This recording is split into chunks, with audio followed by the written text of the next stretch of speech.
여호와의 집, 우리 여호와의 성전 곧 우리 하나님의 성전들에 서 있는 너희여, 여호와를 찬송하라. 여호와는 선하시며 그의 이름이 아름다우니 그의 이름을 찬양하라. 여호와께서 자기를 위하여 야곱 곧 이스라엘을 자기의 특별한 소유로 택하셨음이로다. 하나님은 영이시니 예배하는 자가 영과 진리로 예배할지니라. 아멘.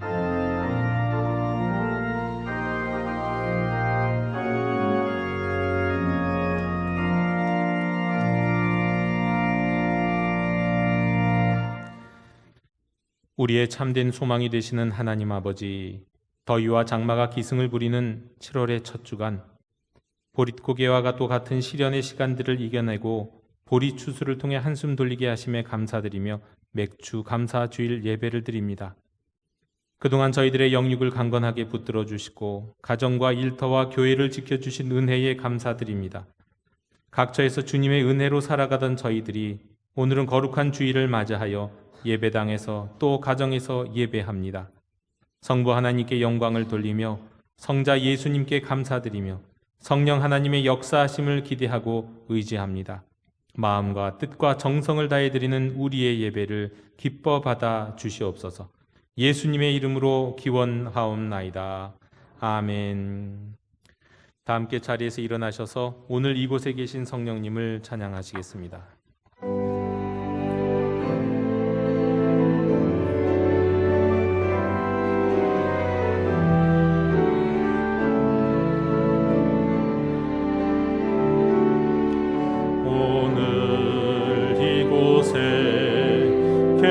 성령님 우리에게 말씀하시고 우릴 가르치소서. 같이 우리 맘 열어주시고 주의 빛으로 밝혀 우릴 인도하소서. 주님보다 앞서지 않고 겸손하게 주님의 말씀 기다리니 주님 손에 우릴 드립니다. 사랑으로 인도하소서.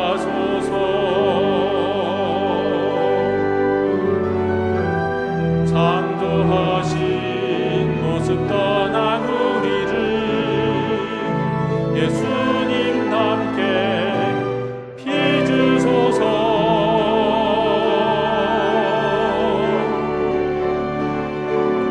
주님보다 앞서지 않고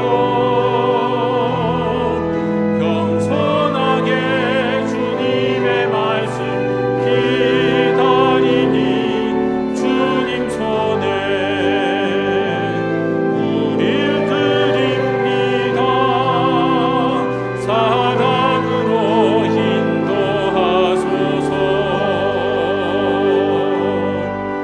사랑으로 말씀하소서.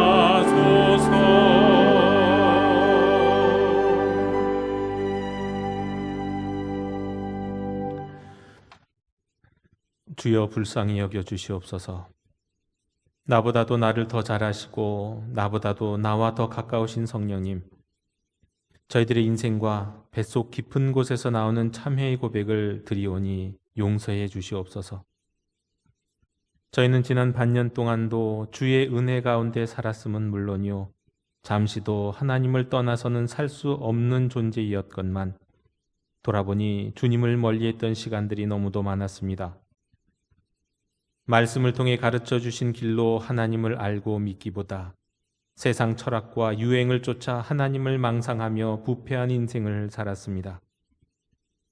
오직 저희 욕심이 저희를 시험 들게 하였음에도 하나님을, 세상을 원망하였고, 이 모든 것을 알면서도 회개하며 하나님께 돌아가기보다 내 뜻대로 내 맘대로 살기를 계속해 왔습니다.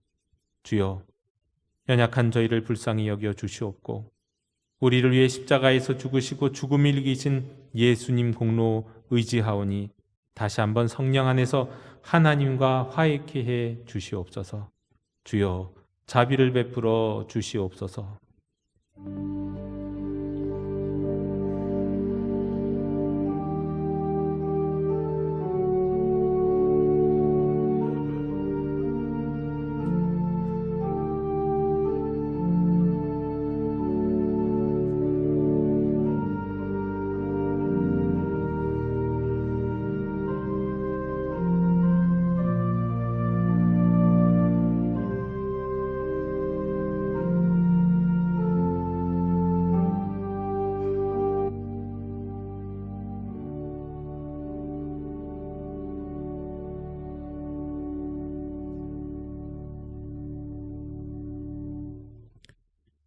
맑은 물을 너희에게 뿌려서 너희를 정결하게 하되 곧 너희 모든 더러운 것에서와 모든 우상 숭배에서 너희를 정결하게 할 것이라. 아멘. 나는 전능하신 아버지 하나님 천지의 창조주를 믿습니다. 나는 그의 유일하신 아들 우리 주 예수 그리스도를 믿습니다.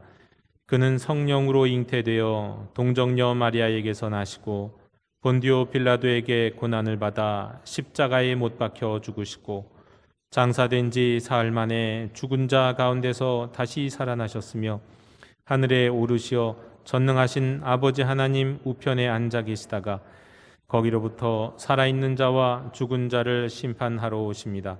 나는 성령을 믿으며 거룩한 공교회와 성도의 교제와 죄를 용서받는 것과 몸의 부활과 영생을 믿습니다. 아멘.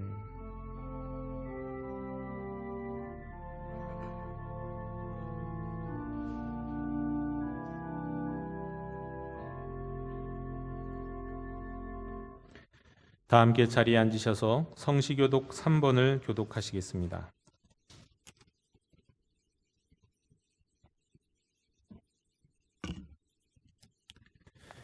내 의의 하나님이여 내가 부를 때에 응답하소서. 곤란 중에 나를 너그럽게 하셨사오니 인생들아 어느 때까지 나의 영광을 바꾸어 욕되게 하며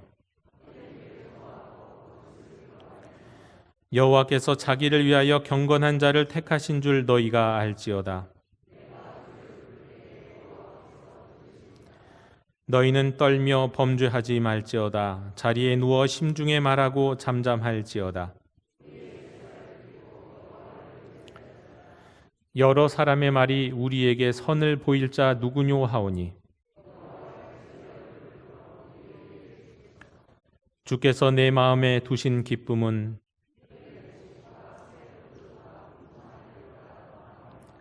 내가 평안히 눕고 자기도 하리니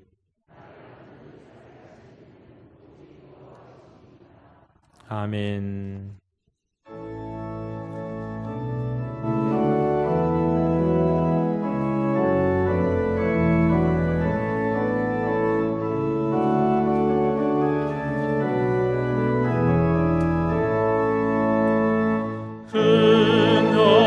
근영하루신 주 이곳에 오셔서 이 모인 자들로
전능하신 하나님 아버지, 때를 따라 돕는 은혜를 베풀어 주시는 놀라우신 하나님 아버지를 찬양합니다.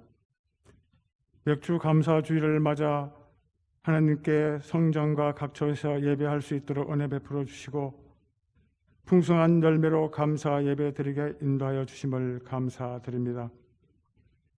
풍성한 은혜와 사랑을 받았음에도 늘 불평하며 살았던 저희들의 지난 모습들, 하나님만으로 만족하지 못하며 세상을 탐하며 욕망의 지평을 넓혀왔음을 참여하오니 은총 내려주시사 세상에 찌들고 더럽혀진 저희들의 영혼을 십자가의 보혈로 깨끗이 씻어 주시옵소서.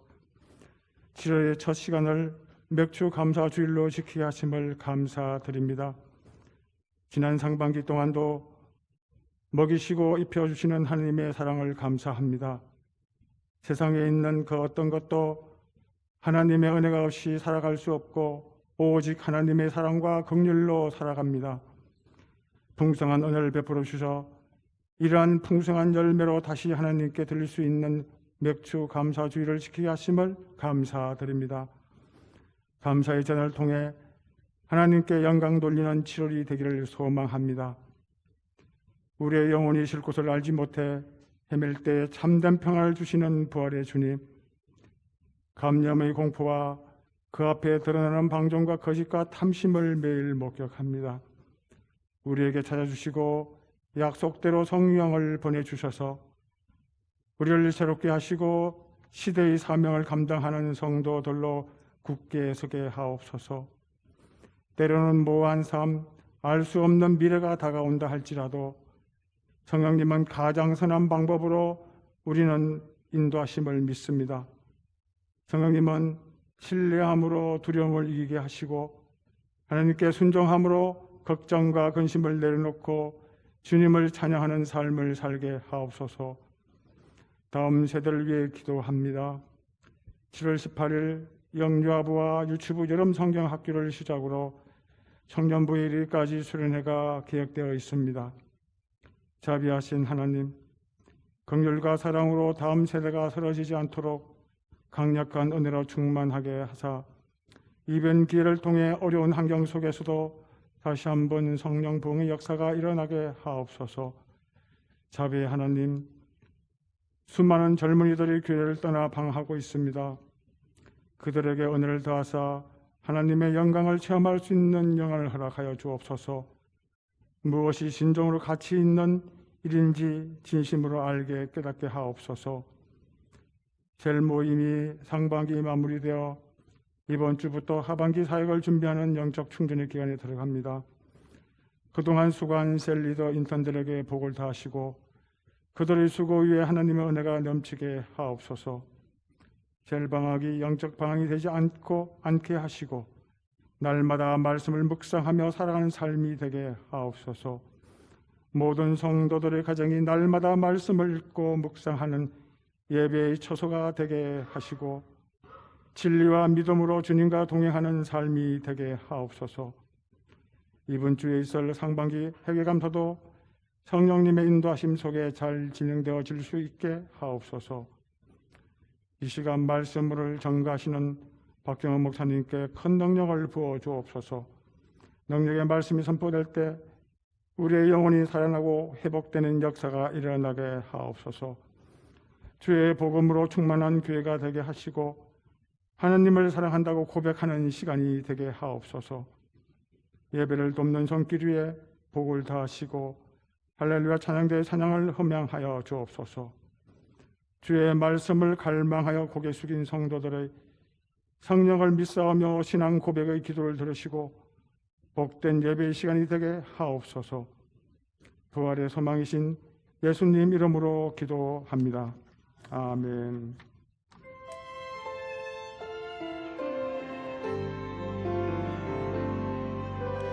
하늘에 계신 우리 아버지, 아버지의 이름을 거룩하게 하시며 아버지의 나라가 오게 하시며 아버지의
공동체 소식을 전해드리겠습니다. 오늘 우리가 방금 전에 부른 대로 오늘부터 주기도문송이 바뀌었습니다. 홈페이지에 여러분 혹시 익숙하지 않은 분들이 있으면 홈페이지나 유튜브에 들어가시면 배울 수 있도록 준비를 해놨으니까 참고해 주셨으면 좋겠습니다. 오늘은 맥추 감사 주일 예배로 드립니다. 구약 성경에 따르면 맥추절이 있습니다. 근데 이 절기는 밀을 추수하는 것이고 또 오순절과 함께 시작되는 것이죠. 그러니까 한국 교회가 드리는 맥추 감사절에는 이름만 영향을 미쳤고 그 유래는 다르다고 하겠습니다. 실제 우리 맥추 감사절은 한국 교회가, 한국 사회가 겨울에 보리를 심고 여름이 될 때까지, 추수할 때까지 정말 배고프고 가난하고 힘들게 이 보릿고개를 지나는데, 이 보릿고개를 딱 지난 다음에 첫 번째 보리를 추수하고 나서 하나님 앞에 감사드리는 이 감사의 절기였었습니다. 한국 교회만의 절기입니다. 우리 2021년 한 해의 절반을 우리가 지나면서 여전히 코비드19로 인한 불편함, 어려움 계속 지속되고 있는데요. 우리 각자의 삶을, 우리 교회를, 우리 나라를 지켜주신 하나님께 감사드리는 감사의 절기로 오늘 우리 맥추 감사주의를 보냅니다. 돌아보면 발자국마다 은총이었고 앞으로도 도우시고 인도하시는 하나님의 평화가 저와 여러분과 함께 하시기를 빕니다. 예배 안내를 드리면 주일 예배, 수요 기도회, 또 새벽 기도회 계속되는데 이제 골방 기도회는 7월 8월 두 달간 쉬고 또 다음을 준비하도록 하겠습니다. 당회가 다음 주일 3부 예배 후로 당회에 모입니다. 7월 1일부터 적용되는 방역 지침 여러 번 말씀을 이제 드렸는데요. 예방 접종을 완료하신 분들은 여러 가지로 편하게 성가대, 소모임에 참여하실 수 있겠습니다. 하지만 그럼에도 불구하고 여전히 실내에서는 우리 마스크 쓰시는 거 아시죠? 이것은 규칙이고요. 이거는 우리가 모두가 따라야 될 예의입니다. 아무리 나 예방접종 다 끝났으니까 마스크 안 쓸 거예요, 그러시면 안 된다는 겁니다. 실내에서는 적어도 다 쓰셔야 되겠습니다. 상반기 회계감사가 오는 금요일, 토요일 양일간 있습니다. 우리 장로님 기도해 주신 것처럼 교회학교, 여름성경학교 일정 여러분 보시고 이를 위해 준비하는 교육자, 선생님들 위해서 기도해 주시고 또 우리 자녀들 많이 보낼 수 있도록, 참여할 수 있도록 기도해 주셨으면 좋겠습니다. 이번 주에 셀리더 인턴 교육도 7월, 8월 두 달간 우리 잠시 쉬도록 하겠습니다. 이번 주 성경 통독 김성주 집사님 하셨습니다. 하나님의 치유하심을 빕니다. 우리 남기순 권사님 입원하셨고요. 유용주 집사님도 입원하셨습니다. 치유를 위해 기도해 주시길 부탁드립니다. 하나님의 위로를 빕니다. 우리 박예심 권사님의 시모께서 지난 주간에 별세하셨습니다. 유족들을 위해서 기도해 주시기를 부탁드립니다. 이상으로 교회 소식을 모두 전해드렸습니다. 이제 다 함께 자리에서 일어나셔서 말씀을 위한 찬송을 함께 부르시겠습니다.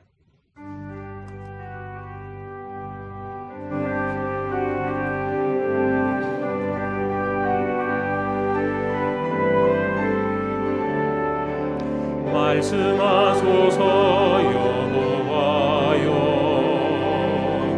온 맘 다하여 듣겠나이다.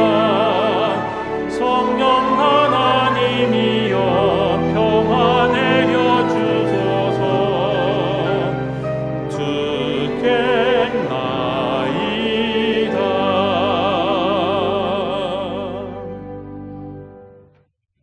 오늘 우리에게 주시는 하나님의 말씀은 에베소서 4장 30절, 데살로니가전서 5장 19절 2절입니다. 하나님의 말씀을 경청하십시오. 하나님의 성령을 근심하게 하지 말라. 그 안에서 너희가 구원의 날까지 인치심을 받았느니라. 성령을 소멸하지 말며. 아멘. 자리에 앉으시겠습니다.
아멘. 우리 평화 인사를 나누시겠습니다. 주님의 평화를 빕니다.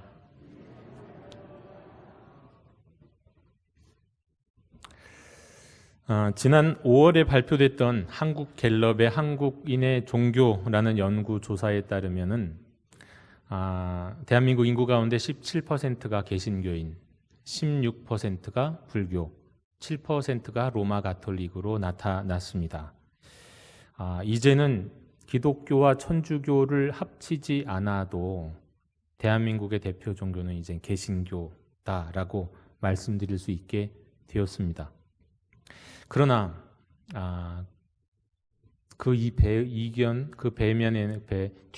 이면에는 사실은 안 좋은 소식들도 참 많이 함께 있었습니다.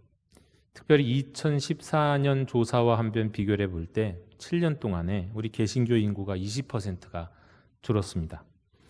그리고 한국 사회의 무종교인의 수가 50%에서 60%로 급증했습니다. 그리고 저는 또 특별히 그중에 무종교인으로 살아가고 있는 사람들이 급증한 이유, 또 무종교인으로 살아가는 이유에 대해서 관심을 가졌는데 제가 생각한 때는 아마도 종교에 대한 불신과 실망 때문이 아닐까 싶었는데요. 차라리 그건 나은 것이고요. 그보다 더 많은 이유가 애초에 관심이 없어서였습니다. 불신과 실망 때문에 나는 종교를 갖지 않는다는 20%밖에 되지 않았고요. 적어도 53%는 난 애초에 관심이 없다. 그리고 한 17% 정도는 난 시간적인 정신적 여유도 없고 그렇게 별로 관심 없다. 대충 이랬습니다. 그리고 이 비중은 앞으로 더 많아질 것 같습니다. 왜냐하면 지금 30, 40대의 경우에는요. 이 무종교인의 비율이 70%고요. 지금 대한민국 평균이 60%인데요. 20대의 경우에는 이보다 더한 78%입니다. 우리 다음 세대, 아랫세대로 내려가면 이게 점점점 심화될 것이라는 것. 정말 여러 가지로 우리 교회에 대해서, 우리의 믿음에 대해서, 믿음이 대를 이어 전수하는 것에 대해서 우리가 좋은 희망, 밝은 전망을 할 수 없다는 것을 보게 됩니다. 결국 이러한 상황, 우리가 객관적으로 볼 때는 멈추지 않을 것 같습니다. 뾰족한 수가 없으면 말이죠. 뾰족한 수요. 여러분, 복음을 젊은이들에게도 잘 전할 수 있는 뾰족한 수, 특별히 아예 종교 자체에 무관심한 이들에게 전할 수 있는 뾰족한 수 없을까요? 뾰족한 수. 우리 교회는 날마다 말씀을 묵상하는 교회, 가정 예배를 드리는 교회라고 계속해서 말씀드리고 있는데 이거 외에 다른 뾰족한 수가 있을까요? 젊은이들을 위한 특별한 지원, 그들의 문화적 코드에 맞는 복음 전파, 이런 것이 뾰족한 수가 될까요? 다른 교회에서 성과 있었다고 하는 프로그램, 또 예배를 더 현대적이고 더 화려하게, 이게 뾰족한 수가 될까요? 온라인 성경 공부의 활성화, 노인사역, 현대적인 전도 프로그램, 지역사회에 도움을 주는 봉사활동, 여러분 이런 것들이 다음 세대에게 복음이 전파될 수 있는, 교회가 하나님의 나라가 점점 이렇게 수그러들지 않을 수 있는 그런 뾰족한 수가 될 수 있을까요? 이렇게 무관심해져가는 세상에 도대체 무엇이 뾰족한 수가 될 수 있을까요? 성경에는 이런 상황에 대해서 어떤 뾰족한 방법을 말씀하고 있으실까요? 성경에는 뾰족한 수가 있습니다. 항상 지난 2000년 동안 늘 그래왔듯이 정답이 있습니다. 단 한 가지예요. 바로 이 뾰족한 수는 다름 아닌 성령님입니다. 사도행전 1장 8절에서 오직 성령이 너희에게 임하시면 너희가 권능을 받고 예루살렘과 온 유대와 사마리아 땅끝까지 이르러 내 증인이 될 것이라고 하셨잖아요. 무엇이 전제입니까? 성령이 임하시면. 성령이 임하시면 복음이 전파된다고 했습니다. 땅끝까지. 땅끝까지. 다음 세대로, 젊은 세대로, 종교에 무관심한 이들에게 성령이 임하시면 그 방법 외에 다른 방법은 없습니다. 구원을 얻을 만한 다른 이름이 없듯이 객관적으로는 희망이 보이지 않는 하나님 나라의 성장을 위한 다른 방법은 없습니다. 오직 성령님만이 답입니다. 여러분, 성령님은 대안이 아닙니다. 그건 신성모독이에요. 성령님은 하나님이시잖아요. 그러니까 정답이에요. 대안이 아니라요. 이것은 막연하고 모호한 대답이 아닙니다. 또한 성령님은 가장 실제적인 분, 인생들을 믿음으로 인도하는 분, 항상 함께 하시는 분이기 때문에 오직 성령님만이 뾰족한 수가 되시는 거죠. 사도행전 19장 2절에 이르되 너희가 믿을 때 성령을 받았느냐? 이르되 아니라 우리는 성령이 계심을 듣지도 못했다. 세례 요한의 제자들이 얘기했습니다. 이 말씀은 사도 바울의 질문이었어요. 여러분, 이 세례 요한의 제자들은 자신들이 예수님을 믿는 사람이라고 아는 사람이라고 생각했는데 착각이었어요. 성령님도 알지 못했거든요. 그들은 자신들이 예수님을 믿는다는 착각 속에 있었습니다. 여러분, 참된 믿음을 가능하게 하시는 분은 오직 성령님이시고, 웨스터민스터 신앙소율에서 말씀드린 것처럼 성령님이 효과적으로 적용시켜 주시지 않으면 예수님을 주 예수 그리스도 믿고 거기에 자신의 삶을 던질 수 있는 사람은 아무도 없다는 겁니다. 예수님은 우리를 위해서, 모든 인류를 위해서 자기 자신을 영원한 속죄 제사의 희생 제물로 삼으시면서 십자가를 지셨습니다.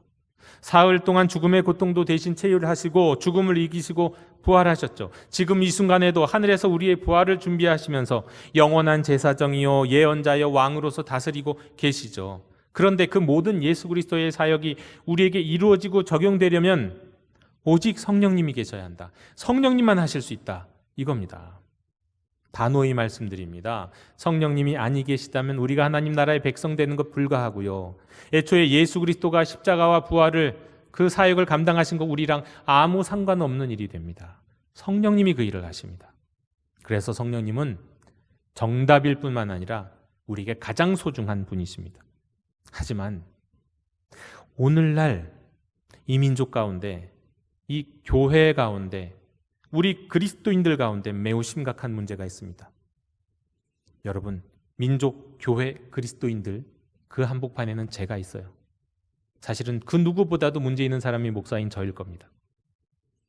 이토록 소중하신 성령님이 민족 가운데, 교회 가운데, 그리스도인들 가운데, 제 삶 가운데서 사실은 너무나도 무시당하고 계시다는 겁니다.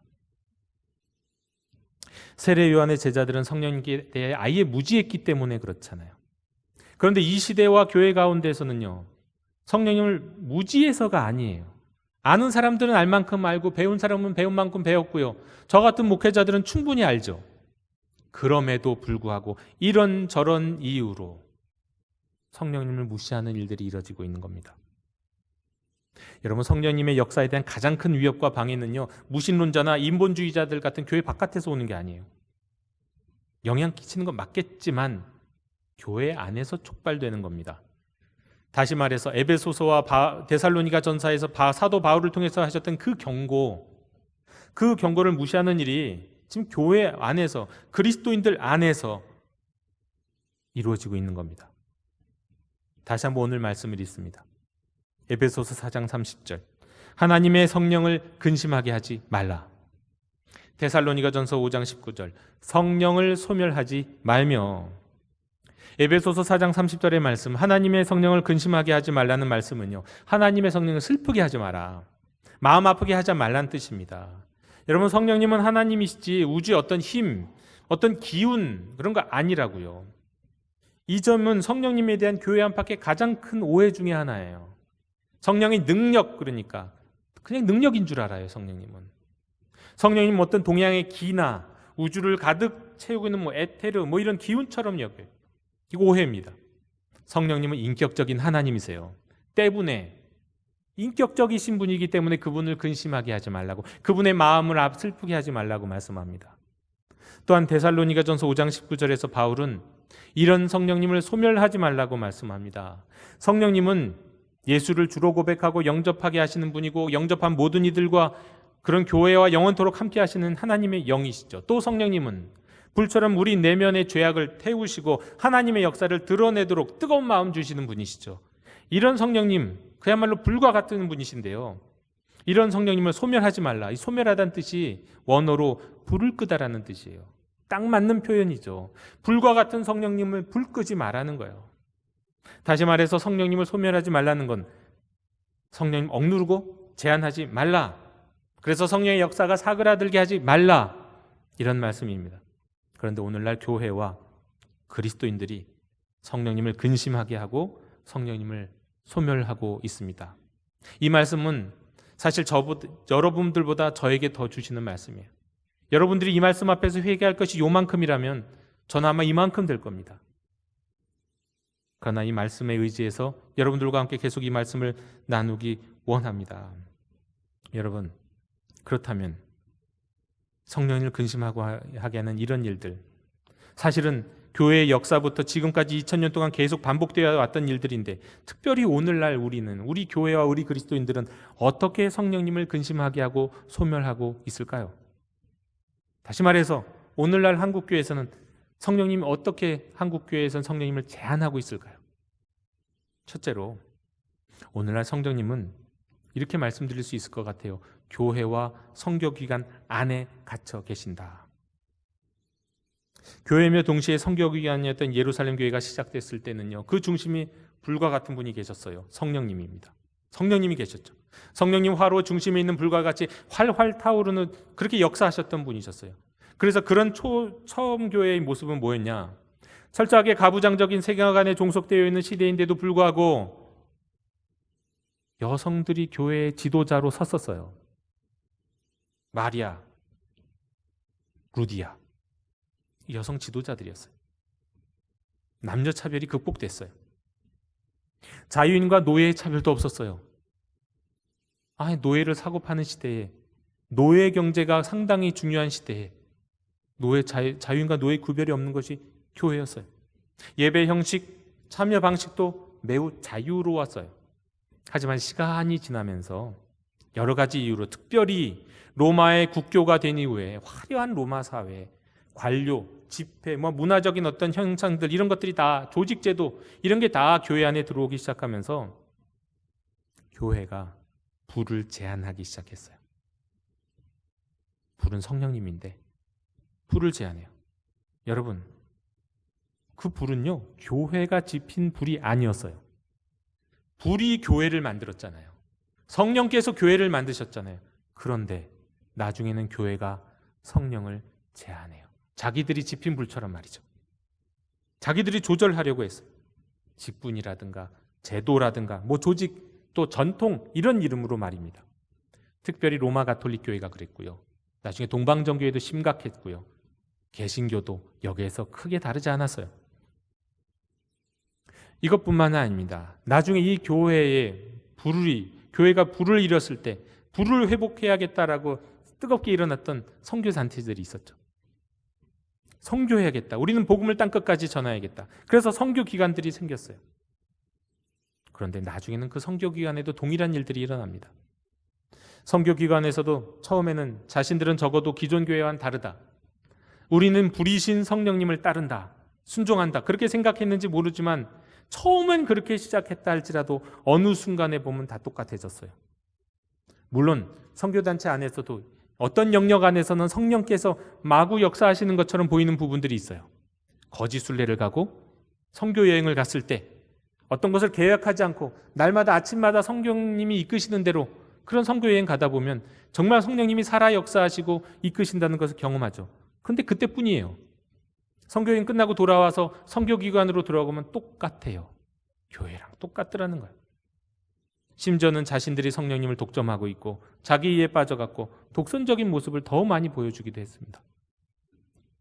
두 번째로, 성령님을 성경에 가두어 놓는 우를 범했어요.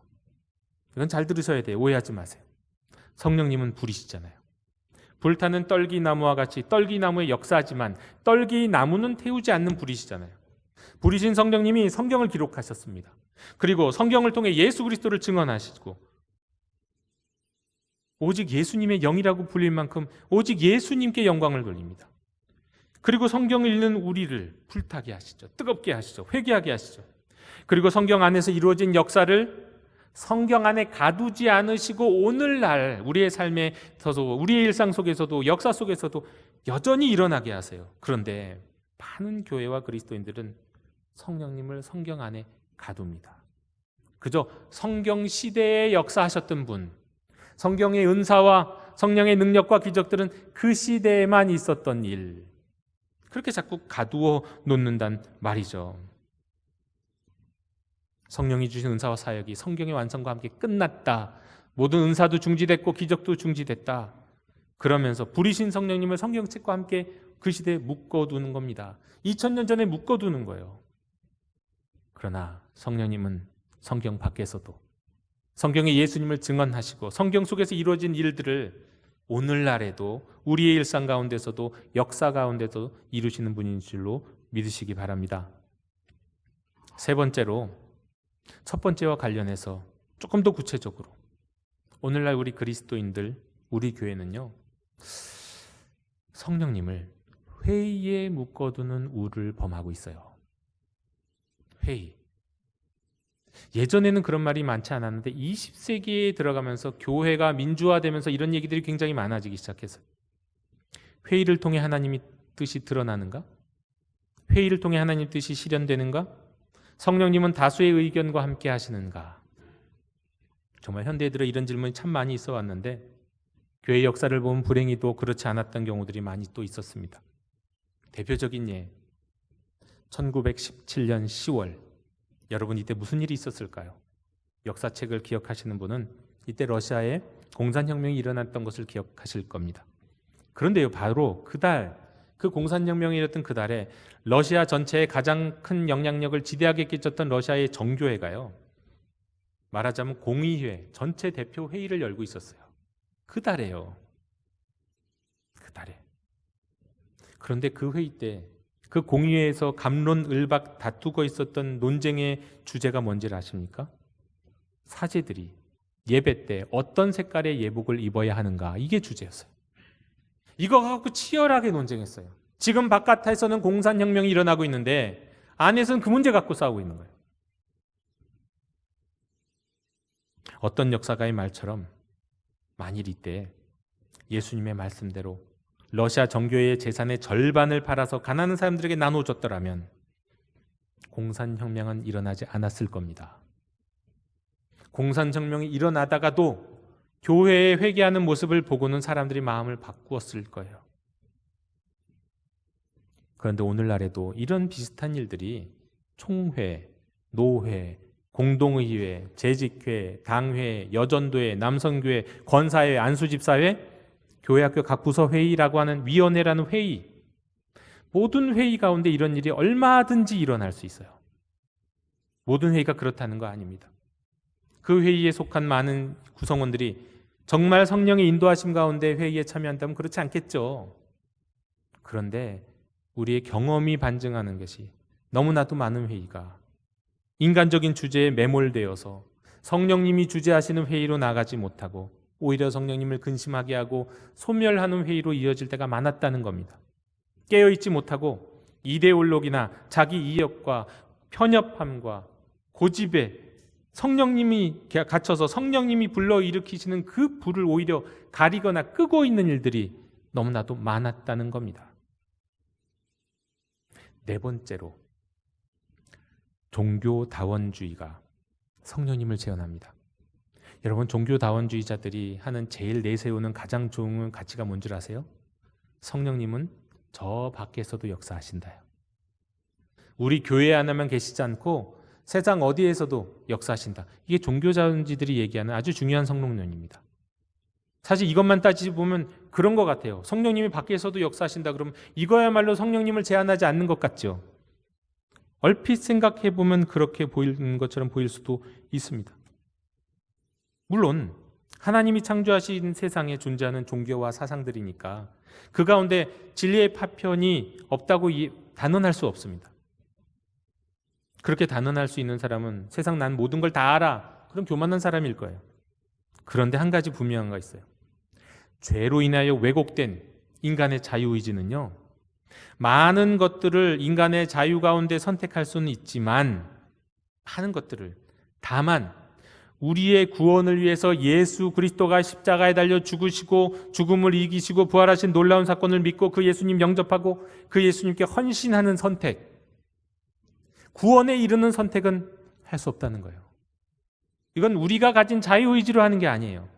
성령께서 역사하셔서 성령님의 은혜로 하는 겁니다. 우리의 선택이 아니에요. 하나님의 영이신 성령님이 역사하셔야 믿음, 영접, 선택, 헌신이 가능해지는 겁니다. 우리는 교회 밖에 성령의 역사가 없다고 말할 수는 없지만 대표적으로 제가 생각해봐도 그렇습니다. 의학의 발전 뒤에 저는 성령의 역사가 있다고 믿습니다. 의학을 발전시켜서 우리 사람들을 고치시고 더 오래 살게끔 만드시고 건강하게 만드시는 그 배경에 하나님의 역사가 있다고 믿어요. 또 환경운동 가운데서도 그런 일이 있을 수 있죠. 있을 수는 있어요. 그러나 그것이 확실하다고, 그것이 성령의 역사라고 또 단언할 수도 없습니다. 다른 사상, 다른 종교, 어떤 다른 운동에서 볼 수 있는 선해 보이는 면들, 이것이 성령의 흔적이다고, 성령의 역사라고 우린 누구도 확신하게 얘기할 수는 없다는 거예요. 오히려 그런 생각들은 성령이 정말 하시는 일, 사람을 구원하시고 인류를 구원하시는 그 일을 가려워요. 우리는 확신한 것만 붙들고 나아가야겠습니다. 마지막으로 우리는, 저와 여러분은 개인적인 삶의 영역에서 성령님을 제한하면서 살아가고 있습니다. 대표적인 게 뭘까요? 우리가 성령님을 사모하지 않는 것. 성령님을 사모하지 않는 게 성령님을 제한하는 첫 번째예요. 그리고 그 안에서 조금 더 구체적인 것, 아까도 말씀드렸지만 성령님을 인격이 아닌 에너지나 힘, 기운과 어떤 능력으로만 생각하는 것, 그것도 성령님을 제한하는 것. 우리 삶에 죄가 있는데 그 죄를 방치하는 것, 그것도 성령님을 제한하는 거예요. 그리고 우리의 고집, 우리의 편견, 또 전통, 이런 것들을 붙들고 사는 거, 이것도 성령님을 제한하는 거예요. 심지어 가장 큰 것 중에 하나는 뭐냐면 성령님이 나를 사로잡을까 봐 두려워하는 거, 이 두려움, 이것도 우리가 성령님을 제한하는 겁니다. 성령님의 주도적인 역사심을 두려워할 때 성령님이 제한이 돼요. 1907년에 미국의 미주리주에서 태어나 22살 때부터 홀로 복음을 전했던 한 여성 사역자가 있습니다. 나중에는 엄청난 역사를, 성령의 역사를 보여주고 경험했던, 수많은 사람들의 삶의 변화를 줬던 사람인데요. 캐서린 쿨만이라는 분이세요. 이분은 22살에 시작했거든요. 그런데 26살 때, 이제 20대 후반으로 갓 접어들 때 2,000명이 되는 교회의 담임 목사가 돼요. 엄청난 역사들이 계속해서 일어나고 전국 각지를 돌아다니면서 복음을 전합니다. 그런데 그녀가 가르쳤던 것 중에 아주 주의할 만한, 우리가 기억할 만한 특징이 있는데 뭐냐면, 그분은 그때 당시에도 많은 은사운동으로 인해서 사람들이 성령의 은사를 쫓아다니고 있었을 텐데, 그녀는 그렇게 얘기했어요. 은사를 주시는 예수님께 시선을 고정하세요. 은사가 아니라, 성령 세례 받기를 배고파할 게 아니라 성령님을 배고파하세요. 그렇게 가르쳤던 분입니다. 그야말로 자기 자신이 성령님과 인격적 관계를 가지며 복음을 전했던 사역자였어요. 엄청난 일들이 계속해서 일어나고 있고 점점 유명해지고 있었죠. 그런데 그랬던 그녀가 사역한 지 한 10년이 되기 전에 엄청난 시험에 빠집니다. 우리가 묵상하는 야고보서의 말씀처럼 이 시험이라고 하는 건 하나님이 주신 시험이 아니라 자신의 욕심이 잉태하여 죄가 되고, 그리고 영적인 사망에까지 이르렀던 그런 시험이 돼버려요. 그녀가 31살에 미혼이었는데요, 유부남과 결혼했어요. 말도 안 되는 일이 벌어졌죠. 정말 말도 안 되는 일이 벌어졌어요. 이로 인해서 교회에서 해임됐어요. 또 많은 사람들로부터 비난을 받았어요. 그녀는 계속 같이 살았던 건 아니에요. 6년 있다가 헤어지긴 했는데, 그녀의 말에 의하면 함께 살았던 6년과 또 그 더 추해서 2년 동안, 8년 동안 하루도 눈물 없이 산 적이 없었다고. 그렇게 고백을 했습니다. 정말 너무너무 괴로웠다고. 자신은 성령님과 인격적으로 교제하면서 성령에게 자기 자신의 모든 것들을 내치면서 자기를 쳐 죽이며 성령에게 순종했던 사람인데 어느 순간 한 번 이 시험에 빠지게 되면서 8년 동안을 헤맨 거예요. 성령을 거절하고 성령을 제한하고 성령을 소멸했죠. 그러나 성령께서는 은혜로우신 분이셔서 다시 그녀에게 역사하셨어요. 그녀가 피를 토하는 심정으로 회개할 수 있게 하셨어요. 그리고 8년 만에 다시금 사역을 시작하도록 하셨는데 한 탄광촌의 작은 교회에서 말씀 사역을 시작하게 하셨어요. 그런데 거기서부터 막 시작하자마자 막 성령의 역사가 나타납니다. 놀라운 일들이 일어나요. 이랬던 그녀가 한 장로교회 집회에 참여하면서 그 집회에서 말씀을 전할 때 정말 성령님을 어떤 파워나 에너지로 여기고 있는, 어떤 능력으로 여기고 있는 사람들에게, 은사에만 관심을 쫓고 있던 사람들에게 경종 울리는 말씀을 하는 그런 일이 있었습니다. 한 집회를 시작했어요. 많은 화두들이 막 치유가 됐습니다. 기적이 일어났습니다.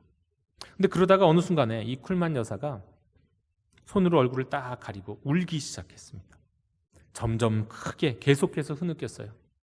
그러다 보니까 반주하던 반주도 멈추고 예배를 안내하던 사람들이 놀라갖고 어쩔 줄 몰라 하기 시작했습니다.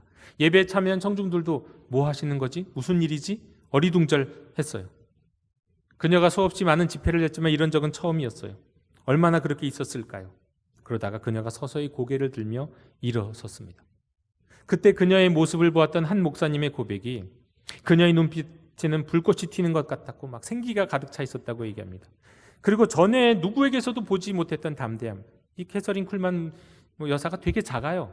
팔도 아주 가녀리고 야리야리한 그런 분이신데 정말 그냥 누구에게서도 보지 못했던 생기에 차 있었고, 심지어 만약에 그때 어떤 마귀가 있었다면 그 캐서린 쿨만 여사가 손가락으로 톡 하면 퉁겨져 나갈 것만큼 그런 기운이 가득 찼었다는 거예요. 그런데 그런 과정 속에서도 이 캐서린 쿨만 여사가 흐느끼면서 성중들을 향해, 회중들을 향해서 이제 드디어 입을 열기 시작했습니다. 제발, 영어로 했을 때니까 please 하고 시작했겠죠. 제발 성령님을 근심시키지 마세요. 제발 성령님을 근심시키지 마십시오. 여러분 이해하지 못하겠습니까? 그분은 저의 모든 것이에요. 제발 그분에게 상처를 주지 마세요. 그분은 저의 모든 것입니다. 제가 사랑하는 그분에게 상처를 주지 마세요. 그분은 이 세상의 다른 어떤 것보다도 더 실제적인 분이세요. 이 캐서린 쿨만 여사의 이 고백은 어쩌면 자신이 과거에 그 자신의 죄로 인해서 성령님을 근심케 하고 성령님을 제한했던 과거, 그 과거를 떠올릴 수 있는 그런 말이기도 하지만 그 집회에 참여했던 모든 그리스도인들에게 주시는 아주 실제적인 말씀이었어요. 우리는 돈이, 건강이 우리 삶의 가장 실제적인 것이라고 생각합니다. 하지만 우리 인생의 가장 실제적인 분은 성령님이십니다. 성령님, 우리가 고민하고 있는 바로 그 문제, 그 어떤 것보다도 실제적이세요. 그런 성령님의 역사를 제한하지 마십시오. 성령님이 앞에 가게 하시고요, 성령님께 여러분 자신을 드릴 수 있기를 원합니다. 캐서린 쿨만 여사는 그렇게 얘기하더라고요. 자기는 집회 한 번을 할 때마다 1000번 자기를 쳐 죽인다고. 나중에는 그런 사역자로 다시 거듭났어요. 1000번 자기를 죽이니까 성령이 제한받자고 성령이 역사하신다고. 여러분, 죄를 방치하지 말고 회개해야 돼요. 자기를 죽일 수 있어야 돼요. 자기를 죽어야 성령님이 드러나는 거예요.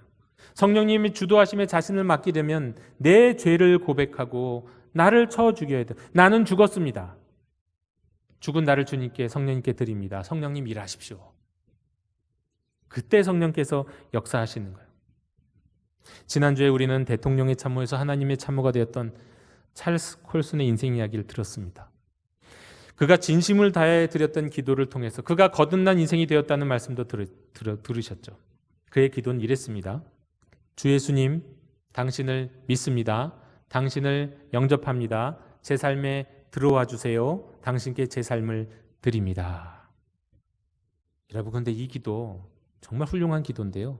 사실은 날마다 우리가 고백해야 할 기도인지도 모르겠습니다. 정말 좋은 기도인데요. 이 기도가 그냥 되냐고요.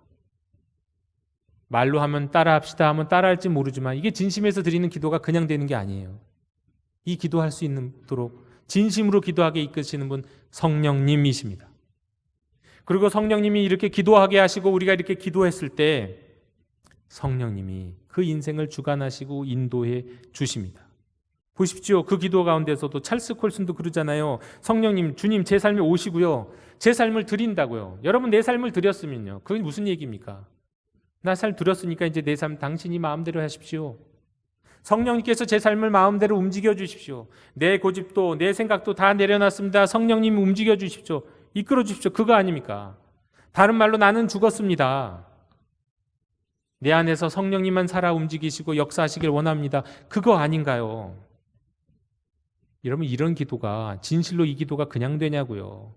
머리로는 될 수 있지만 진심으로 기도하려면 성령님이 역사하시지 않고는 그런 기도가 되지 않습니다. 그리고 진심으로 이렇게 기도한 사람들은 성령님께 자신을 드린 사람이 되고 그의 삶에 성령님이 역사하시는 인생이 되는 거예요. 그런데 어느 순간에 스물스물 기어 들어옵니다. 다시금 성령님을 제한하도록 성령님을 소멸하도록 죄가 고집이 욕심이 우리 안에서 시험이 자꾸 생긴다는 거예요. 여러분 뾰족한 수요? 성령님밖에 없습니다. 프로그램으로 되는 게 아니에요. 그 무엇으로도 되지 않습니다. 성령님이면 됩니다. 성령님이 아니고서는 누구도 구원받을 수 없습니다. 성령님만이 이 세대의 대안이 아닌 정답이세요. 그러므로 우리는 성령님을 근심하게 해서는 안 됩니다. 성령님을 제한해서는 안 됩니다. 우리의 고정관념과 우리의 욕심으로 성령님의 역사를 가로막지 마십시오. 우리가 이와 같이 성령님께 내 자신을 내어드릴 때 성령님 우리의 인생에 우리 교회의 주인이 되셔서 나를 내 삶보다 더 높은 지평으로 우리 교회를 교회보다 더 큰 하나님의 나라로 인도하실 줄로 믿습니다. 성경에서 약속하셨던 성경에서 이루셨던 놀라운 일들을 우리의 삶에 우리 교회 가운데 이루어 보여주실 줄로 믿습니다. 고난 가운데 문제 가운데 의미 없음 가운데 살아가는 많은 형제자매 여러분 달리 뾰족한 수는 없습니다. 오직 예수의 영 하나님의 영이신 성령님이 해답입니다. 우리들이 가지고 있는 그 모든 문제들의 가장 실제적인 답이 바로 성령님이십니다. 그 성령님을 사모하고 그 성령님을 근심케 하지 않고 제한하지 않을 때 새로운 시대를 여시는 성령님의 파도를 타고 다음 시대로 나아가는 하나님의 자녀들이 다 되실 수 있기를 주님의 이름으로 축원합니다. 하나님, 예수님, 성령님, 저희들을 주장하여 주시옵소서. 저희들의 믿음을, 저희들의 헌신을 인도해 주시옵소서. 그리고 우리 안에 계신 성령님을 더 이상 소멸하지 않도록, 제한하지 않도록 성령 충만한 삶을 살아가도록 이끌어 주시옵소서. 예수님의 이름으로 기도드립니다.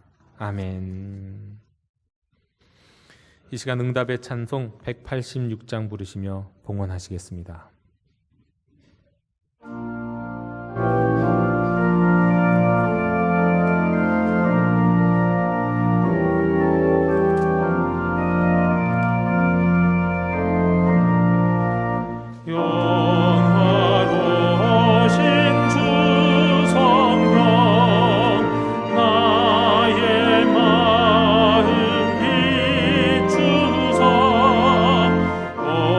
어둠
주님 감사합니다.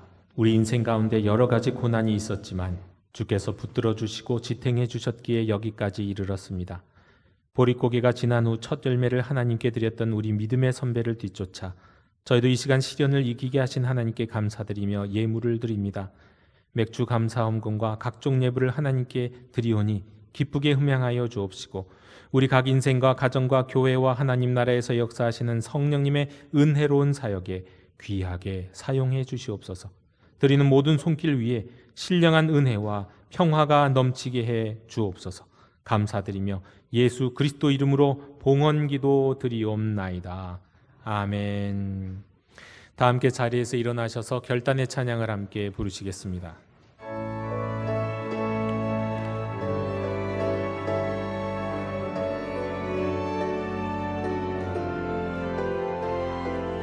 교회여 일어나라 주께서 부르시니 두려움과 실패 내려놓고 교회여 일어나라 교회여 일어나라 주께서 보내시니 삶의 자리에서 교회여 일어나 우린 세상의 빛 하나님의 편지 주의 교회를 통해 세상이 주를 버리라 일어나라 아버지 사랑으로 아버지 능력으로 서로 하나 되어 그 빛을 비추라 노래하라 아버지의 사랑을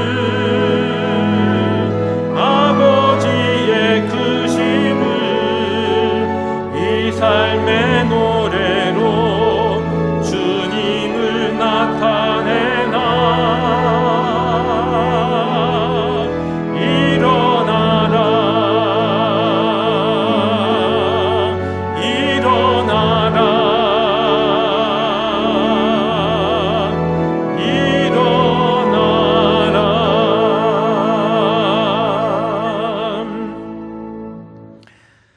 지금은 우리 주 예수 그리스도의 은혜와 하나님의 크고 영원하신 사랑과 성령님의 실제적인 도우심과 역사하심이 성령님을 근심케 하지 않기로 다짐하며 오직 성령님을 사모하는 모든 하나님의 자녀들 머리 위에 지금부터 영원토록 함께 계시기를 축원하옵나이다.